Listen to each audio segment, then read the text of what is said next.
in Trap TV.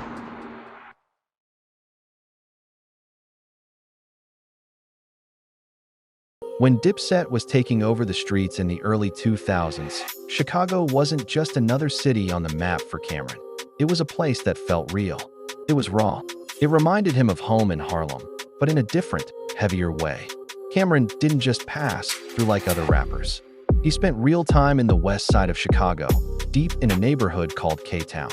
For about 5 months, he lived among the people, not in the fancy parts downtown, but right there where the streets told real stories. Costner, Karloff, Kedvale, and Kildare. He didn't roll through like a superstar. He was out there on the block, blending in, showing love, and soaking up the energy. Kids would see him at the corner stores, pulling up low-key, maybe in a rental car, maybe on foot. To them, it was wild. Camron from Dipset, right there on their street, talking like one of them, laughing, even checking in on the old heads sitting on the porches. K-Town embraced him, and Camron embraced K-Town back. He spent nights in makeshift studios tucked in 2 flats, recording raw verses with young Chicago artists, some of whom never made it past those block corners.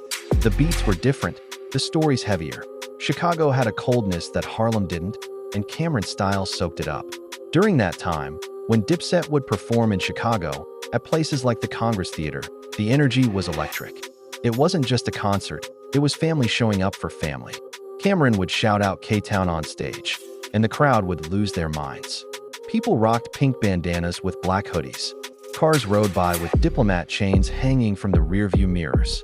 Even after he moved back full-time to Harlem, K-Town stayed with him. The way he saw things, the way he told his stories, it all carried a little more weight. K-Town wasn't just a pit stop for Camron. It was another chapter in his come-up, another place that gave him real love when the industry was all about fake smiles. Years later, when asked about his travels, Camron didn't hesitate to mention it. Chicago showed us a different kind of love. K-Town, that's forever family.